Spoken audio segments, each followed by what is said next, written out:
Welcome to Truish, your soft news bulletin delivered hot off the press to you by me, Daisy Maskell. And joining me this week as my expert correspondent is Mary O'Connell. Hello. Mary, I want to ask you, what is on your docket this week? So there's this article in The Guardian about like these like hyper-specific dating terms. Quite a lot like semi-toxic. So not all of them are toxic, I guess, but like they're very specific. I just feel like every time there's like a new word, like you used to have friends with benefits, now there's like situationship, which is like obviously it's a slightly different thing, but I'm like, but it's the same sort of thing. And like there's breadcrumbing and there's all these things, and I'm like, wow, but there are so many new things I have to be on the lookout for these days. And there are so many new words. I'm like, oh, that's what that's called. Oh, we've given a name to that. But there are other things where I'm like, I don't think that is necessarily like a thing. Yeah. I saw what it was like, black cat girlfriend, like, because you know, you've heard of golden retriever. Yes. Golden retriever boyfriend. Like, think about the opposite. Black cat girlfriend. She's like, not bothered. Okay, like, right. You know, Yeah. You know, Get it. So is that coined as a term now? it's in the list. I see. Is there any term that you feel like you've been personally, like what is your dating situation? Like, did you date around? Are you with someone at the moment? Gosh, what a question. I don't think he'll watch this, so I don't know. Oh God, that's horrible to say. I don't know. No, yeah, I am seeing someone. It's longer distance in South London. Why is there not a word for this situation? Is it a situationship? It's not a situationship. Okay.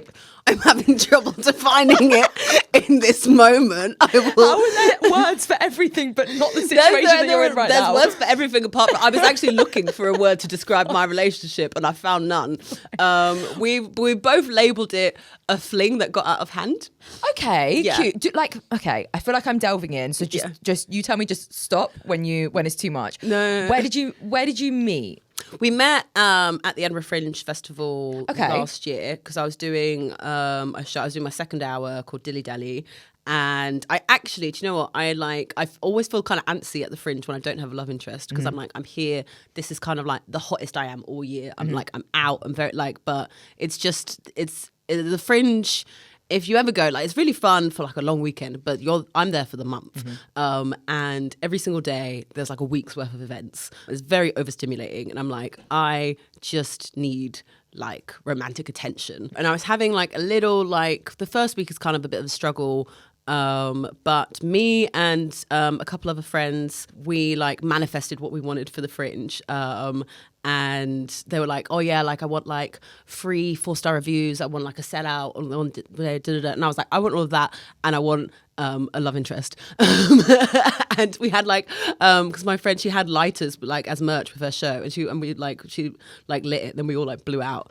And so like, and the day after is when I met him. I had like, I think my show sold out the day before. And the day after I meet him, but he lives in Edinburgh.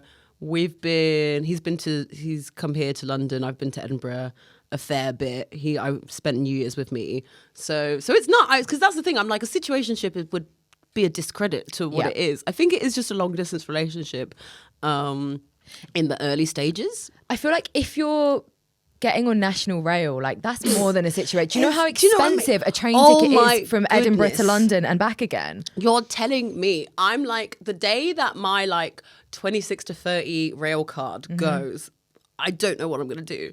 I'm terrified. The days of like, when you think, the days of we're like, we both grew up in London, right? Yeah.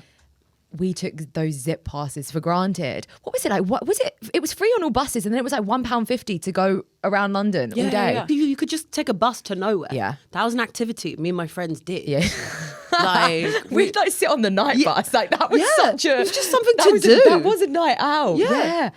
God, how we had it. But that's more, that's good. More than a situationship. We need to someone needs to coin a word. If someone could tell The Guardian about my circumstances and they could get back to me, that would be great. Yeah. So do you think it's going to lean towards like a commitment, or are we not entertaining that in our minds right now? I think it could, but I'm also like realistic. I'm a bit of a lover girl. That was in the list last year. No, I'm joking. No, that's... I'm a bit of a lover girl and I'm a bit stupid. Like, I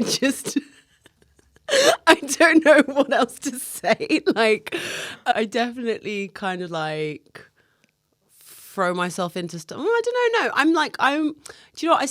I was trying to think about my branding for 2026 and I was thinking about, I feel like I'm like your like chaotic, responsible friend because I invest in the stock market. Yeah. But I also, I don't know what's going on with this guy in Edinburgh. Like, and I've got like a good retirement plan, but amazing. Do you know what? That is a solid person to have in a friendship group though. We need that person. You're bringing the fun, but you're gonna get your girls around and you're gonna get them home safe. We need you. I can organise. Need you, Mary. I'm a bad life coach. I don't take my own advice, but I can coach. I can coach. Oh my God. Well, on my docket, it's kind of like following along a similar sort of line. It is dating. I'll give you the headline. So apparently more people are expected to find love through blood this year. What? So it's not a new theory. Versions of this have been around obviously for centuries in Japan and South Korea, where people factor blood type into dating. So it works almost like a biological horoscope where apparently certain blood types have higher compatibility than others. What? Yeah. Oh my God, stop. What is that going to be like the new thing on Hinge? It's going to be the new, negative. It's the new trend apparently. So I was going to ask you, have you been on dating apps? Have you had experience with dating apps? Yes, yeah. Do you think this could catch on them? It's a bit odd, but then I don't know. I wouldn't put anything like the world is so unserious now. Like, why not? Because I believe in astrology. Yeah. And blood is real. Like blood types are real, and astrology is sort of real. You know, yeah. So I guess if there's science behind it, you might as well. And but it's hard out here on these streets, right? Maybe it wouldn't be nice to have like a biological definitive answer of whether you were going to be attracted or compatible with someone that you were dating. I guess it's just because I feel like if you start going with blood type, and then it will be because the pheromones is already like a bit of a thing. True. That's what I was thinking with it. I was like, some people like you when you're dating someone, and I feel like it's kind of you have to be in a certain stage of dating someone. Like maybe it is honeymoon phase. Maybe once you get past a certain amount of time, it's like gross. But you can be really like attracted to the person that you're dating's smell. Yeah. Which is a biological thing, right? I'm trying to think. Would I seriously consider the compatibility of my blood with someone else's? I think as a thing to factor in, I wouldn't rely solely on blood type. I don't even know what my blood type is. No, nor do I. I don't know. I I think you're told if you need to know it, if that makes sense. I think that means we're basic. Probably. We're probably mainstream blood type. I think we're just mainstream. What if our blood type is suitable for everyone? What if there are blood types where it's this blood type gets on with everyone? So how can you even know if you really like them? Yeah, true. And what if your blood type's really unattractive and no one wants you because that's your blood type? And it's it can't help it. It's my blood what type. can you do? There's I don't know. I get it, and I kind of like this, this biohacking, future of thinking. But there is also a side of this that I'm I don't love not being able to date someone because they have something that they also can't change. Yeah. So I could get be that. star-crossed lovers. It'd be he was O negative, I was A positive. It was never meant to be. I did Yeah. Is there, so based on your experience of dating apps, is there a weirdly specific thing that someone can say or someone that's said to you on a dating app or when you've been getting to know them that is immediately that's your type of person? Whether it's a film or a reference, are there weirdly specific things that you'll notice in someone where you're you know what, without you even saying another word, I'm into it, I'm into you? I like people who have a special interest, where they're look, this is just something I'm a bit obsessed with, or I just need a bit, because I'm a bit on the spectrum, and so I'm I want to know that you've seen like at least 5 episodes of Bob's Burgers. Like I just and if you've watched Bob's Burgers, like then you kind of, I'm like, I think you're gonna get me. I think you'll understand. Or like I want you to have a favorite cartoon, because that would be my thing if I was on Bumble, because Bumble is like the woman has to like message first. Yeah. And so my question would always be like favorite childhood cartoon. I would go from that. I'm like, I want to know your relationship towards nostalgia. I want to know what your childhood was like. It's interesting. Some people will go for like a TV show. Some people will go for a film. And some people are like, why? And I'm like, okay, well, you're obviously not you. Like, where's your sense of one? Like, I literally asked you one question and you couldn't give me that. It's the ability to be able to wormhole into a subject that top line, it could be just a film, but you can wormhole into. Yeah. I get that. I so get that. Mine's Pirates of the Caribbean. That's my that's my specialist subject. That's your special subject. Like, well, it's not necessarily my specialist subject, but like that's my thing. That, and like my partner, like he loves it as well, and it's how. That's so nice. That's, do you know what? I like that. Yeah. I like that. It's just, I'm like, oh, that's a little bit of insight that I wasn't.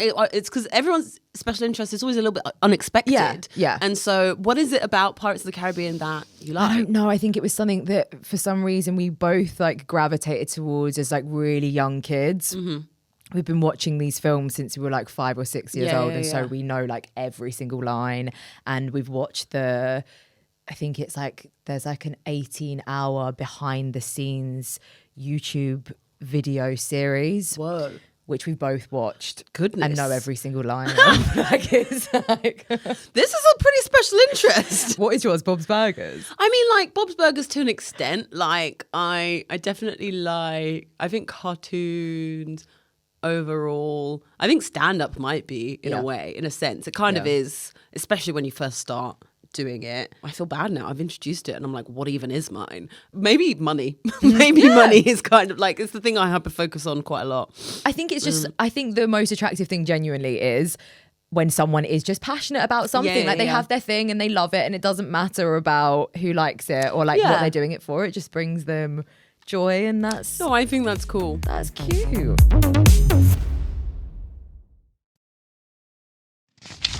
I want your expert commentary on this, Mary. So okay. I feel like, again, this is going to be a bit of you. I don't know if you've seen this. There is this conspiracy that's supposedly forcing us to spend more money that people are talking about at the moment. Do you know much about shopping psychology? I know a little bit in terms of like, say, supermarkets. Like there's a certain eye level where like the expensive stuff is put, like the name brand stuff. When you're going to the checkout, those are all the like last ticket item, like whatever. So a little bit in terms of supermarkets, but I don't know loads else. I've known sort of those sort of things. Another one just to throw in there, which was interesting, which is separate to this point. Have you noticed whenever you walk into stores, you get like pelted with that hot air? Yes. That's shopping psychology. And I never knew that until I was starting to read this article. Whoa. So apparently that area, when you step foot from the street into a store, is called a decompression zone. And it's the store's role, or these, what are they called? They're like retail researchers. It's their job to basically create an environment that switches your brain into shopping mode in that zone. Whoa. Literally on like the basically the floor mat as soon as you step into the store. So by pelting you with hot air, it basically like switches your brain into like, I'm in a store now, I'm gonna spend money. Well, separate to all of this, there is this conspiracy that hasn't been proven to be true, that certain stores are deliberately engineering your shopping trolley to always be a bit broken so that you spend more time in the store trying to push around a janky trolley. Oh my God. Whoa. Which is kind of wild, right? I've never worked with a trolley that had no floors, you know? There's always something wrong. There's always something wrong with like the left wheel. There's always an issue. Every single trolley. Oh my God. But I've never seen this job on like Indeed or LinkedIn, you know. Who's it's not something you can advertise. It's not really, is it? It's a dark web externally. thing. That's an internal situation. It is fascinating. Yeah, I've never met a trolley either that has worked in the way that you would expect it to as a shopper. So I'm like, I would say I'm on the side of like the conspiracy theorist with this one. Like I do think that based on the fact that we already have knowledge that stores are deliberately putting things in certain positions. And if you've parked, do you drive? No. Okay. If you have got yourself a trolley, you're doing a big shop, you're finished up for the day and you've taken your bags out and you've seen that the place to park the trolleys is like halfway across the car park, are you taking your trolley back there? Yes, because I want my pound back. Yeah. I want. But if there wasn't a pound in there, Mary. If there wasn't a pound, I still think I'm like a fairly good citizen. I take the trolley back. It's not too bad. Yeah. You know, it's okay. And usually they have them dotted around. They don't have them like all the way.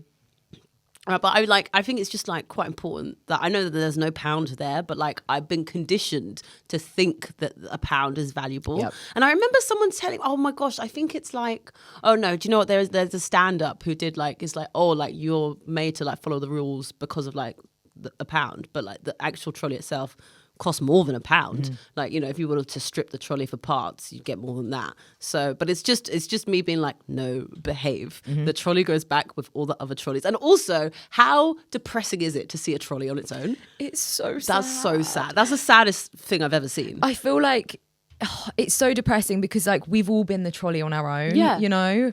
No one wants to be that. You want to be at the trolley party with all the rest of your friends. And that's Yeah. us I'm an being- empath. That's empath. Yeah. That's why I put the trolley back. Oh, Mary, this has been great. No, This I've had has a great been time. Chaotic, and what did you say? You're chaotic, but you're I'm like your chaotic, responsible friend. yeah. I feel like I've been hanging out with my chaotic, responsible friend. I'm here for you. I'm here to support whatever decisions, and you know, I'm a good bad influence. Tell me what's going on for the rest of the year. What you got going on? Where can we see you? Where can we listen to you? I've started writing a new show called Breadwinner. It's about female breadwinner resentment, and it's about being the breadwinner of a relationship I was in, getting cheated on, sort of like what you do when you've hit rock bottom. I am still working through it, but I am going to be doing work in progress shows of it. I am trying to brand myself in a way. This is the thing, because I'm like, I'll be like, okay, this is my brand, and then I'll do like 10 Instagram videos, and I'll be like, never, I don't want to ever be seen ever again.